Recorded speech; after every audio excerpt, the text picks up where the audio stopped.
Finally, after so long on the hard, things are really happening and in a big way on Merriweather. Before the mast can go up, all the preparation jobs need to be complete, and that's exactly what we tackled this week. I have got no idea what to do. While life on the hard isn't so glamorous, I'm sure we will enjoy our time in the water that much more. It's turning into quite a big mission to solve. Fingers crossed, we're there soon. This is dreams coming true right now.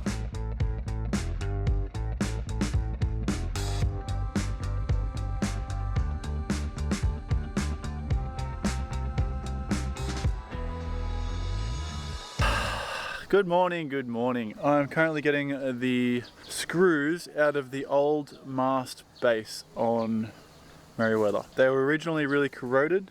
I've sprayed them over the course of like a week, just keep spraying them and spraying them and spraying them, and I'm happy to say that they all come loose. I was really dreading having to get these things out, and I just tried then and they look like they're going to come out nicely. Okay, now all the screws are out.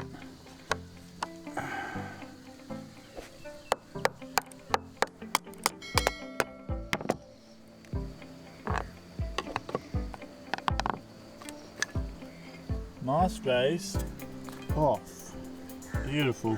Okay, so this is the new base plate for our new mast, and unfortunately none of the holes are lining up even close, and the actual plate is quite bigger. Well, not so much. This is why I've got a rigger. For situations like this, I have got no idea what to do.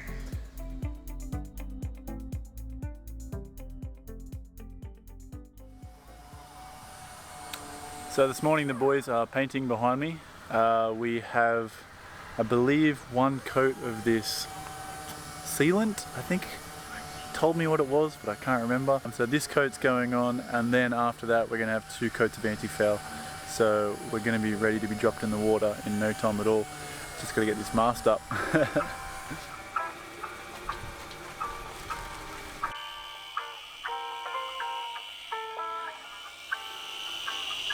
It is all happening today. The polishers have come in and they have started. It's crazy to see. It's like night and day when you look at the polished section to the non-polished section. It's truly amazing.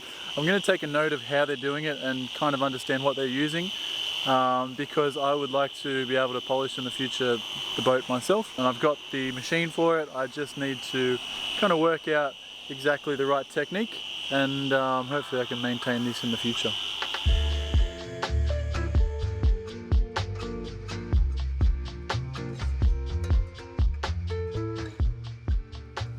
So I wanted to film this problem that I'm having because it's turning into quite a big mission to solve, and let me just explain it and you'll kind of understand what the effort that I'm about to go to. So this is our new base plate for our mast. I drilled the holes 1, 2, 3, 4 with the rigger, and we got them perfect. But the thing is, these holes, they go through the boat and come up on the roof. And the problem is that these bolts are not long enough. Let me show you where they come in down below. This is 2 of the bolts, one here, and these bolts are 100 millimeters long, and they just poke into the boat, but not enough. And that's the other one just there, and I think the other one's somewhere in there. So these bolts are really, really important. They hold the base of the mast to the boat. When the stays are tensioned, most of that tension holds the mast down, but this makes sure that it doesn't slide with all the vibrations and everything going on. The 120 millimeter long countersunk stainless bolt M8s, they're the longest bolts I could find in City 1, where we are, near Pancor Marina. There's a city about 2 hours away called Ipoh. I called all the shops over there and none of them have 120 millimeters long.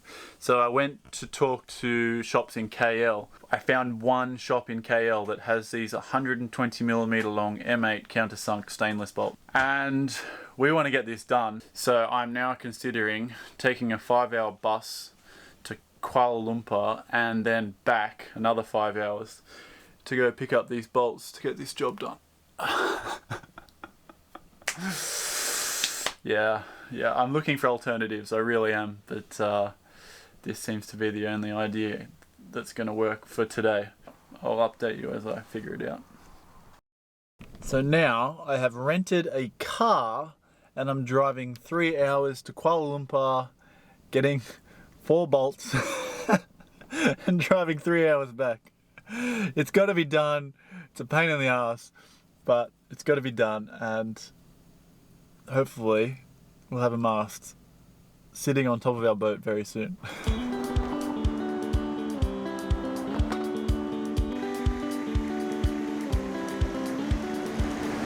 Fast forward some 3 hours, I am now in KL and I'm about to go into this bolt shop, and they better bloody have what I want. I'm not going to be happy.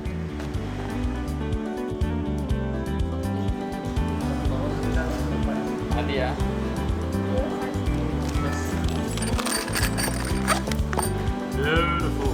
Okay. Perfect. Okay. There was a slightly scary moment there where he goes, no, maximum 100. And I was like, hands went to the face.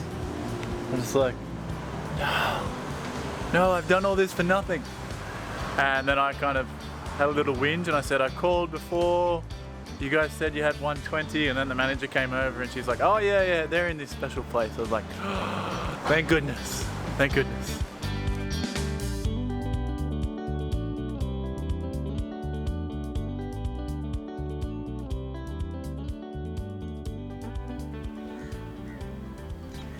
Fast forward to the next morning, which it is now.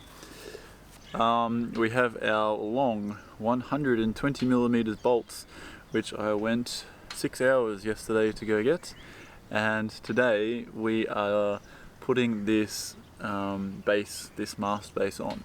So putting this in requires a few steps which I'm going to run you through, but one of them I don't really enjoy is cutting away the deck. And I'm going to explain to you why I have to cut away some of the deck, but it is, I don't like cutting away anything to do with the boat. So it's going to be interesting.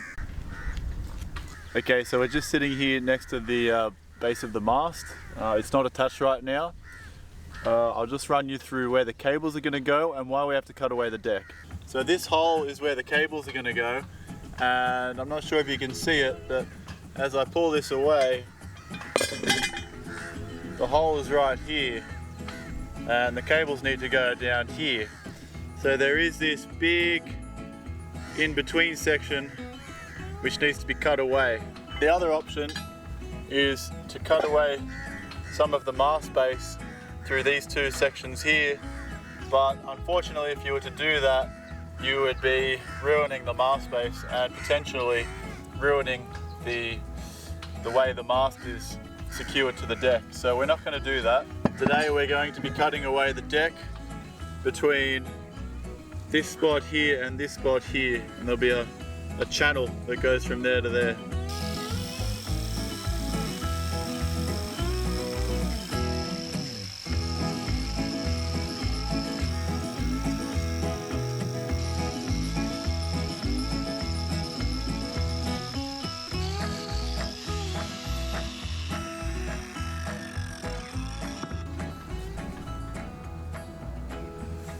Okay, we are just underneath the mast base inside.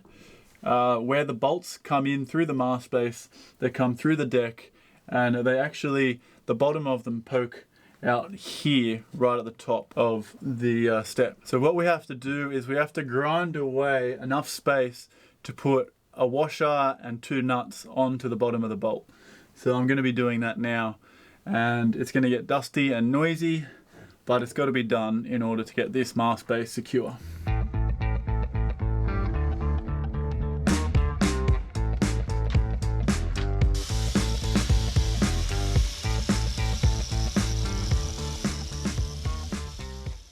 Okay, so my battery did die, so I didn't film all of this, but I have grinded away some of the wood in order to get the bolt in, the bolts, plural, 2, 4 if you include all of them. They're all in. Oh yes! Oh, beautiful! Woo-hoo-hoo. Yes, yes, yes. So now, as we go outside, this is fully strong. So solid. I even put the forward symbol the right way. Crazy. Oh, yes. Yes. Good morning to you. We are coming from the stern cabin this morning, and I've got my presenter voice on. I don't know why. So something exciting has happened this morning. So we've had this bed frame made up for a while, and we've also put the bed on top of the frame. And the thing is the bed frame itself is about 80 kilos, the bed another 20 kilos. And this bed frame and bed, it's on a pivot. So I need to get access under the bed to the rudder, because the rudder is a very important area which we need to be able to get to. The autopilot ram's down there, the steering system, we need to be able to see that. So this bed had to be on a pivot. I've just installed 2 more actuators. So there were already 2 installed by the carpenter. I got him to order 2 more because the bed was still quite heavy when we tried to lift it.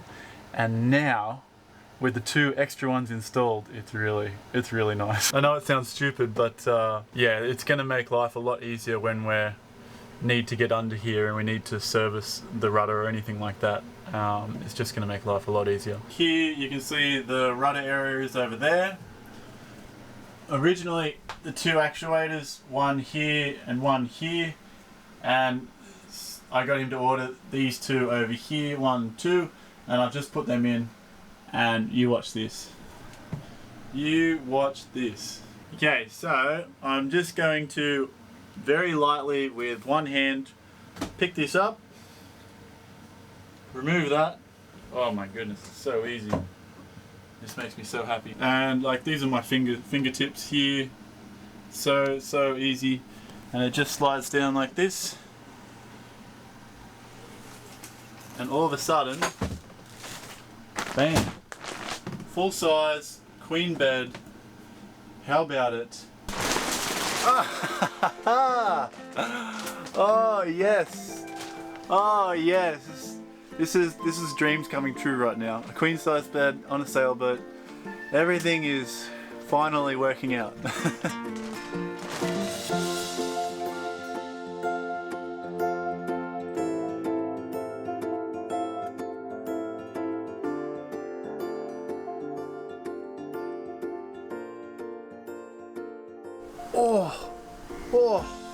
Wow. Whew. Another day in paradise out here. The wind is pumping from the east. The perfect wind to sail away right now, but we're a little bit short of that. I've just had a guy arrive to install the cables in the mast. We have, actually I'll just run through you down below, but yeah, we got a whole bunch of windex, anchor light, a few other things, and so we've got the guys here to do it today, and hopefully they do it correctly and good. Okay, so very simply, the marine electricians have put in this radio antenna, and they've run quite thick cable through the mast. There were draw wires here from the mast company, so it's made them quite easy for them. This is the location of the windex. I got this base plate from Langkawi, which is an island a couple hours away. They actually had some spare and they gave it to me for free, which was quite nice. The cable for the windex is just here. We have our anchor light. There is options to put a tricolour on here, but I just decided to go with a normal anchor light. And all the cables have been run together through this cable conduit here. So now we are almost 1/4 up the mast, and this is our steaming light that was already wired in by AMEL themselves, and it came already assembled. And this is our deck light, already wired in again, already assembled by Selden. Quite nice not have to do any of that. All the cables are sitting just inside my mast, so hopefully very soon they're going to be raising the mast and putting it on the boat to measure the stays. Right now the stays are longer than they have to be, and they will measure them and cut them to length. Alright, we are just in the stern cabin. This is a new bed actually, it's right above me. Happy days. It's, should I say, bed frame. We're just putting together the steering system. So if you remember correctly, last year we had this really rusty, you call it caliper? I don't know what you call it. but it just kind of goes around the rudder stock. That's what the cables are attached to, which turn the rudder. So it was super rusty. I sent it away with our engine to the mechanic, and the mechanic has paint and blasted it, which is quite nice. So it's looking fresh. And today I'm just putting it back together and also trying to come to an arrangement for the RAM of the autopilot. So I've put a new plate in here for the autopilot RAM because the old one had the RAM sitting upright, and basically we couldn't have our bed here with the RAM sitting upright. It was all whacked.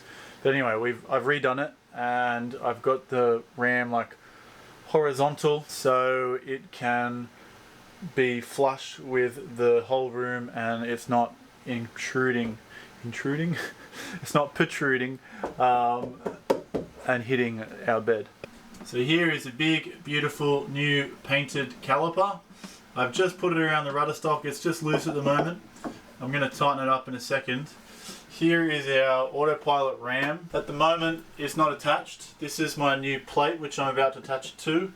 So I have to work out the exact position that this RAM is halfway connected to here. So I want to be able to extend it all the way out that way and pull it all the way back in this way so the autopilot can work properly.